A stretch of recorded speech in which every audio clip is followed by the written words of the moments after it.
So profiles. Whenever you draw a profile, make sure that you have a piece of paper that has one already drawn on it for you, like we've done here. No, I'm just kidding. The first part of this drawing, the camera was turned off, and I apologize you didn't get a chance to see me pull a circle. But believe me, it was probably the best oval ever drawn in the history of ovals, and you all missed out on that.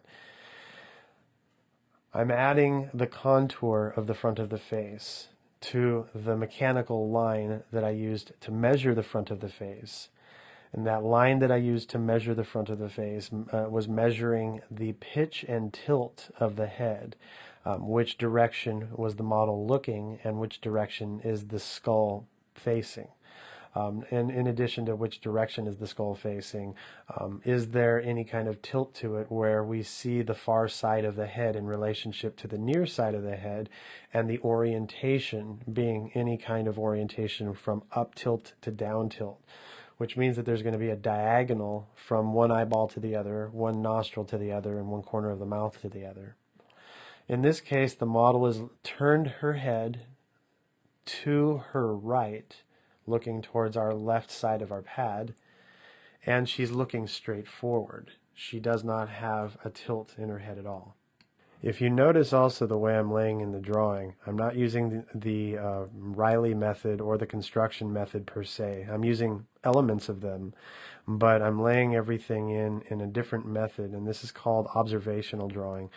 Observational drawing is an offshoot of something called sight size. Sight size is probably the most meticulous form of drawing in the curriculum of drawing. You measure everything precisely. While this has a precision to it, there's a certain flexibility in observational drawing that sight size doesn't offer, which is you can scale your drawing up or down without having to move your physical position in relationship to what you're drawing. And in this case, I'm working off of a photograph, so I have a fixed distance already set in the picture because of the photograph shot. I was a certain distance from the model. And then in addition to that, what is my distance from my photograph? When I draw from a photo, I tend to make the photo in different scales, from very large to very small. When I lay in a drawing like I'm doing currently, I make the photo as small as possible. In this case, I'm working off of a monitor, so I'm able to scale the photo up or down in Photoshop. So the photo is now a postage stamp size, very small. It prevents me from seeing too many things too soon, and it keeps the entire drawing at a distance where I see all of the information all at one time. And excuse me, I mean it keeps the photograph at a distance where I can see all of the information all at one time. We should be thinking that way with our drawing too. There's a certain distance you want to stand as you build up a picture. And keep in mind that when you're close to your drawing, you are in the construction zone. Within the construction zone, it is really, really tough to make note that the whole picture is coming together nicely. We want to back up from the drawing and stand at a distance from it, the same distance or the same type of visual distance that we have from the sitter. When we have a model sit for us, a professional artist tends to sit about 3 to 5 feet away from the portrait when they're drawing it. They're very close so they can see the details, but they're also at a certain distance where they can see the whole drawing or the whole reference without having to move their head. Our drawing wants to be the same way, but unfortunately our arms are only so long, which means that we're going to be hovering over our drawing for quite a while, and we have to remind ourselves to back up from it so that we can see how everything is being constructed. Is it coming together with the correct proportions, or is it falling apart because the proportions are out of scale to each other?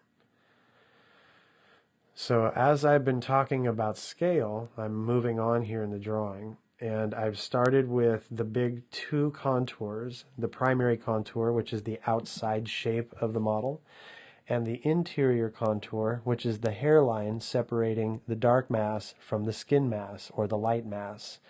And with the dark and the light separated the way they are, I can judge their scale. Is something bigger? Is something smaller? What is the ratio between those two objects, and can I make any adjustments within those ratios so that I have a more approximate likeness? When the two large shapes have been compromised and everything is worked out, then we move back into the interior. In this case, I'm starting with the eye, which is the focal center of the picture. And as you can see, I'm building up shapes, just like I did when I started the larger contour of the drawing. These shapes are rectilinear mostly. They might have a little bit of an arc to them, but for the most part, they are straight lines. And what I'm doing is I'm measuring, so I need a straighter edge to measure from.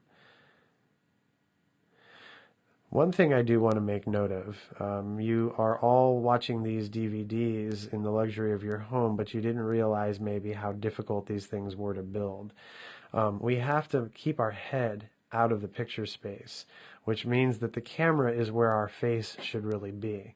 If I were drawing this picture under normal conditions, I would be about the distance that I am currently to the drawing, and my head would be directly in front of the drawing space. However, we're working on an art table with a camera over our head aiming directly down at the pad. So I have to step out of the way to draw the picture. And it is really, really difficult to do that because, well, I need my comfort zone. I need to be right in front of the drawing to see what I'm doing with the drawing. If there are major errors or if you see fumbling occurring, it's because there's so much bounce light happening on the surface from the reflected lights or from the reflectors on both sides of the art table that I'm working on. It gets pretty intense underneath there, and I cannot see the marks that I'm making. So I'm sometimes guessing, which is not a good thing to say, probably, but just being straight up, sometimes these drawings are a little difficult to do because there is so many little errors or so many things that get in the way that can cause error pretty quickly. But with all of that said, when I'm watching these videos back, I'm noticing when I had one of those moments where I couldn't see something, and I think I said something here because I was watching it and saw that moment. And if any of you feel as awkward as I did, you're going to notice it too. So the shapes that I've designed here look very constructed, and they should, because that is what we're doing here. We're building using construction methods. Each line that I draw is essentially a ruler or a length that I can measure other objects against, horizontally, vertically, and diagonally. The diagonal relationship is an implied relationship. What kind of angle does one thing share with another thing? That angle helps create a stronger likeness. When I'm looking at the horizontal and vertical relationships to other things, I'm crossing points through lines. So the tip of the nose, for example, might cross through the front edge of the ear. And wherever it crosses through helps me understand what kind of division it creates, that point on the tip of the nose. Where does it relate to the ear? And how do those points cut through lines, and at what distance does it cut through that line, creating two divisions? So if my ear is a certain height and the tip of the nose is cutting through the lower half of it, is it cutting through the lower quarter, the lower third, the lower 5/8 point, the lower eighth, the lower fifth? We can measure that because we have a sturdy straight line with a distance or a length to it. It makes measuring a very easy process, much like using a ruler. It also creates boundaries or edges where I can begin tones. A tone shouldn't just begin anywhere. It should begin against a surface's edge, against an edge that is turning away from us. In this case, the head is profile, so a lot of the turned edges are going to be crossing across the front of the face to the other side that we don't see. Those half tones offer passage over to the other side and imply that there is something over there, and if they're drawn correctly or at the correct value range, the illusion will be a strong one, creating a believability that this is more than just a two-dimensional drawing, but something that's alive and three-dimensional. I'm backing up into the darker shapes now, and I'm changing up my handhold for this. These are smaller areas and smaller shapes that I'm trying to get to. And because I have a harder time seeing the bright lights that I'm working with, I've switched my grip so I can actually see exactly where the pencil tip is landing. This doesn't mean that you want to switch up and draw the way you write. I'm working under a certain condition and I'm building up my drawing using certain tools And because the conditions are what they are, I'm also altering those tools just enough to favor the conditions. So there will be some times when you see me switch it up. I'll say something to the effect that you should always hold your pencil on the side and hold it like a baton, and yet you'll see me go in sometimes and draw as if I'm writing words. Because the conditions change or because I need something done a certain way, I'm going to change up the conditions to match that or to make that possible. So, we teach you rules, and all those rules that you learn get you somewhere. They get you the confidence to make pictures. Once you have learned these rules, you have the freedom to change and bend and mold them to whatever fashion you choose. So long as your work holds up and other people agree with what you're doing, you can do anything you want with the rules. But you will need to learn them first before you can tweak them. I mentioned going from dark to light. And in this picture, at this point in the picture, I'm jumping back and forth between darks and lights. I'm not adhering to a certain method, specifically all the way through. That is the sign of somebody who knows what they're doing, when they can jump around just enough and bring it all together later. They understand that they are building in pieces and parts, and they can hold on to the entire picture, although they're not using everything all at once. And they might not be working in a linear order from one thing to the next. They still understand that there's a big picture to be had, that all elements that you work with design and define that big picture instance. So I'm bringing this picture up to a full value range in the face. I'm bringing up the darker values so I can see which halftones I'm going to need to implement and how dark to make those. I'm framing the areas where one passage is darker than another. The shadow pattern is dark, but the hair is darker. So having the hair darkened in allows me to create the correct value in the shadows. I also mentioned in a lot of the other drawings on the first DVD that moving around the drawing and not just staying in one place is very important. And that's what I'm doing here. I've gone from the front of the head to the back of the head. I'm building a dark in both instances, and I'm going to then bridge those darks together. Just like in the front of the head, I have a dark at the top and I have a dark at the bottom. And everything that I'm doing in between is bridging those 2 points together. You can see my hand there has a lot of charcoal on it. I'm using every tool at my disposal, from my fingers to the pencil. I'm working on a smooth newsprint, so I know that this paper is going to only take so much abuse before it falls apart. Because I'm aware of the surface and because I'm aware of how much abuse it can take, I'm taking advantage where I can. But I'm not always going to use my hands, although I just did there. I am trying to make the picture as much as I can using just the pencil or just the tools that I've been given, the pencil and the eraser and such, without using my fingers too often. Because I also know that using your hands will leave the oils behind, and the oils are what can destroy the paper. Building up the halftones now. Some of those halftones I'm sticking to the contour of the face, the nose, the chin, and helping it roll the form just a little bit. And then I'm bouncing back into the middle of the face and building up the cheek well, the tones next to the jawline and the ear. I'm building them in tandem with each other, so I keep their values relating to each other. This drawing was built up not using any of the means that I showed in the last DVD, using construction or the Riley method, for the reason that I don't want this model to look aged too quickly. I don't want a lot of rhythm lines in the drawing because those rhythm lines are very difficult to remove. Those rhythm lines also create angles or edges that immediately age a model. This model is 21 years old. And I don't want her to look like she's 41 years old. A lot of those construction lines can very well do that. On a paper like this paper, the smooth newsprint, sometimes those construction lines won't go away. No matter how hard you erase, they're just not going to go away. For whatever reason that line was scored into the page, it's now permanently a part of the page. So the construction lines don't exist in the drawing, and I'm sort of at a loss because I don't have boundaries to work within. I have to rely upon my own means to make sure that everything stays to scale. Eventually, with your training, you should be able to do that. You shouldn't need your training wheels every time you go out and ride the bicycle, right? It's the same thing with all of these different tools that you're learning with drawing. You don't need them necessarily to do a good drawing. They were your beginning point of reference to start something and to build up some confidence that you can make a good drawing, but that doesn't mean that those rules you learned should be the rules you use every drawing you make.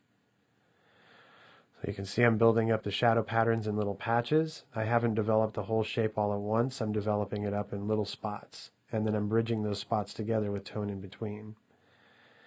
Somewhere along the way here I snap my pencil, and that pencil, because it's a General's pencil, I'm not quite sure if it's the charcoal that they use or if it's the way they ship things, but those things break really fast. And here I am trying to use just the pencil tip, but I give up here and go and sharpen another pencil so that I have something to work with.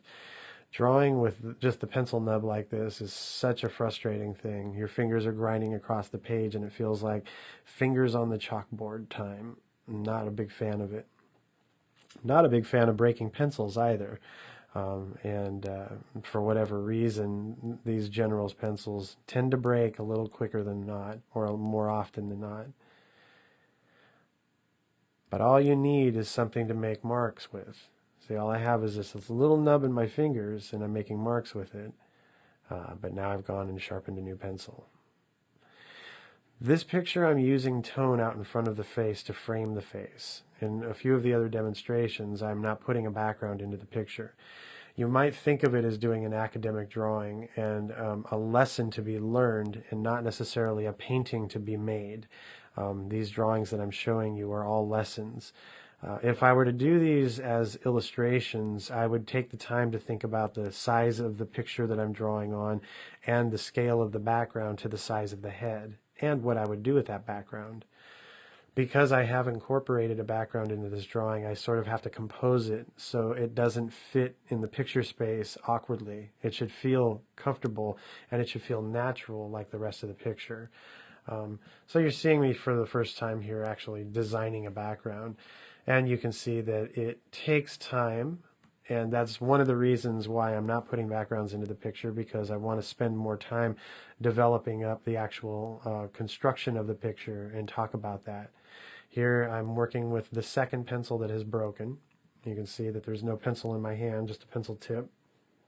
And now I've gone back and sharpened another pencil, the third one. Broke 3 pencils on this drawing, and in several of the other drawings that are on this DVD, I've broken the pencils several times too. It's not like I like drawing heavy-handed, because I really don't draw that heavy-handed when I'm building something up like this. These pencils are pretty cheap, and they'll break quite frequently. When you build pictures with pencils, the idea would be to purchase as many of them as you can so that you have enough of them as a stockpile, because you will go through them pretty quickly. If you draw a lot, you're going to burn through pencils pretty fast. And because of the way we sharpen the pencils here, you might go through them even quicker if they were mishandled when they were shipped, or if when they were shelved at the store. So now going back to the drawing here, I'm building up my darks. She has dark hair, and there's a dark background behind her, so I'm building up those darks. Oh, look, magically, tones have arrived. This must have been another moment when I forgot to start the camera back up. I probably needed to sharpen the pencil, and I forgot to start the camera, and all of a sudden now we have tones all over the face. How I'm applying them using this hatching method is exactly how they all started. There wasn't a special moment where I started with a different kind of tool. I worked with the pencil. I hatched all of the patches of tone into the picture space, and I tried to keep my hand as light as possible so that the tones that I'm making don't compete with any of the shadows.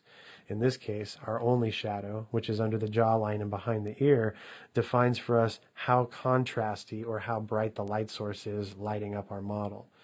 And that also defines the limit for which I can pull all of my halftones so that they don't end up competing with the shadows, causing distraction and or confusion to what we're looking at and how we're seeing it lit. So the halftones that I'm putting on this side of the face too, right now they look a little abrasive because they're under construction. You can see the weave within them. In some instances, I'll keep the weave or the lines present because I want your eye to travel across the picture in a certain way. But keep in mind that this is a build-up process, and as I'm going, I'm building up those tones little bit by little bit. Every now and again, you're going to see a little bit of a change on the surface, and that would have to do with me forgetting to start the camera up as we go into the next round of drawing. But keep in mind, I am not trying to hide any layers or any different stages along the way. I'm trying to just basically show you everything that you would do from start to finish with a picture.